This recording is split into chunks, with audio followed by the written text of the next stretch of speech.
Have you ever had a job interview where you felt you were perfect for the job? You knew exactly what the job was supposed to do.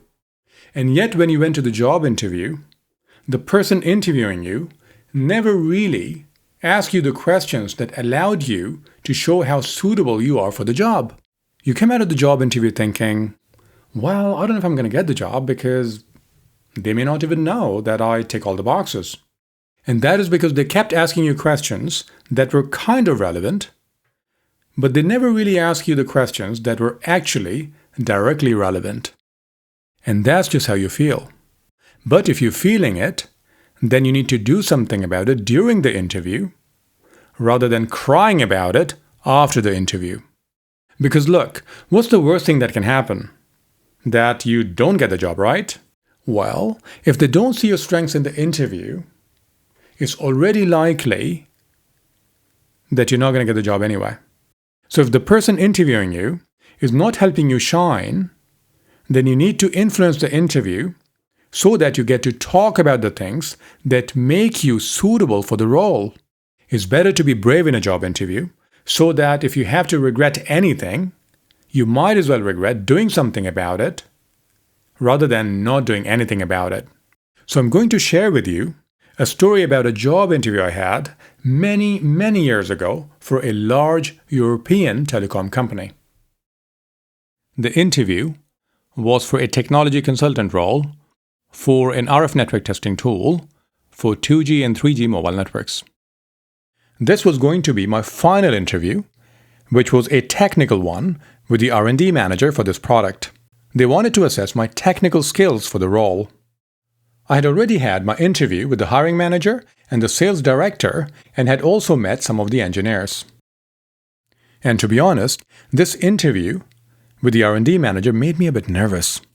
I was thinking, what if this R&D manager asks me very detailed questions, and what if I'm out of my depth? At the same time, though, I was also feeling confident because I had used this product in the field, not for too long though, but still. So I did have some hands-on experience.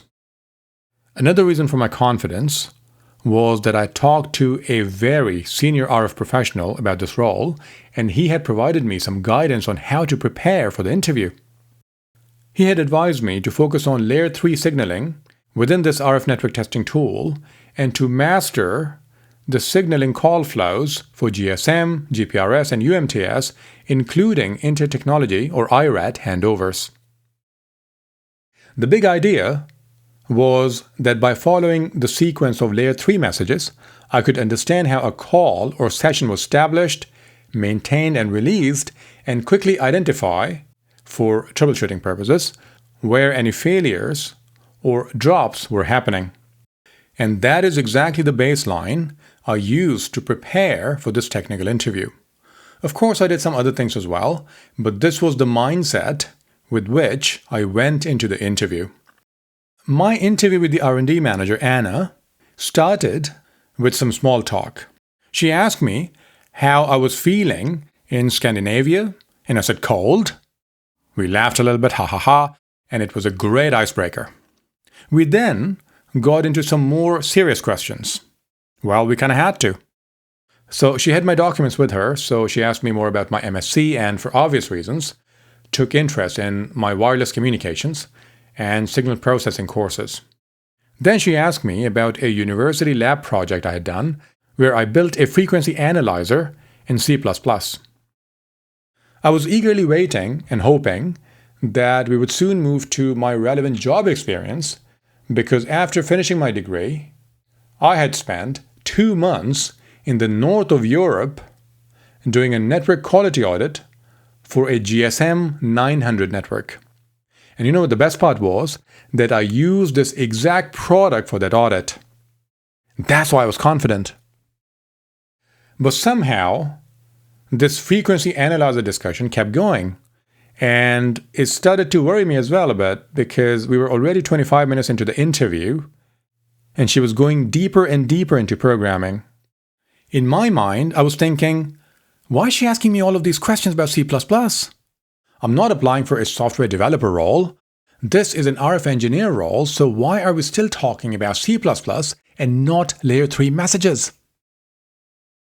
I also had a bit of a concern that C++ was not really my strongest area.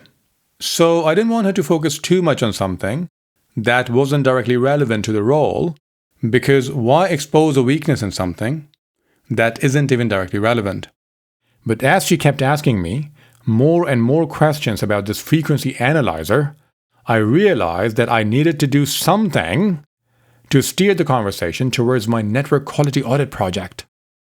That was the only way to bring the discussion back to the RF side instead of the programming or software side. So it may have been my defense mechanism maybe, but I had this voice in my head saying, "Do something! Do it now! Do it now!" And thank God I listened to that voice, because it gave me an idea.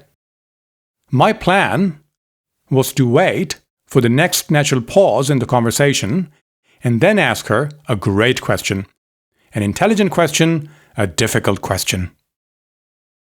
And the question had to be a very special question.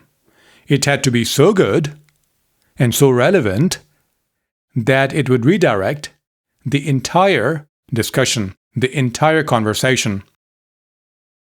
It also had to make me look good, so she knows that I'm not just a fresh graduate. I had already had hands-on experience of the very product she was interviewing me for.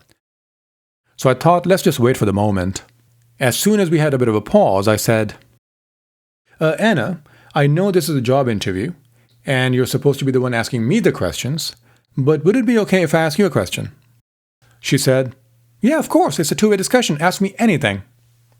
And that, my friends, was the perfect response for me. So I said, first of all, I just want to say that I feel honored that I'm talking to the R&D Manager of this market-leading drive testing product that I've been using for so many years. Well, that was just some flattering, and also to set the scene so she knows I had used this product before. And then I asked my actual question, the trick question actually. So I said, Anna, a few weeks ago, I was using this product to do a network quality audit for a GSM network. We had a bit of a situation where we had drop calls and we couldn't understand why. We checked the cell plan and there was no indication of co-channel or adjacent channel interference. And the signal quality indicators look good as well. The only thing I could think of was probably some sort of intersymbol interference due to multipath reflections, because there were many mountains in the area. So do you know if I can check intersymbol interference on this product? Now, one thing I did not tell you, my friends, is that I already knew the answer to that question because I had read the manual for this product. I already knew that there was no way in this product to confirm intersymbol interference. And that's exactly why I asked that question, so that she would step back a little bit from this whole C++ thing and hopefully take more interest in my project and ask me questions about that. She listened to my question carefully and then paused for a bit. After that, she said, "That's a really good question actually, but you know what? I spend most of my time nowadays on 3G networks and not so much on 2G, but our field engineers would be able to help you and answer that for you." And since I didn't expect an answer anyway, I said, "Oh, that's great. Thanks, Anna. Can you connect me to one of these engineers? I would love to learn about it." And by the way, this request from me was a silly one, because we were in a job interview, not some random meeting where I would just ask her to introduce me to other people in a company. That was just silly of me. But she was nice and said, "Yeah, sure, I can do that." And that was it.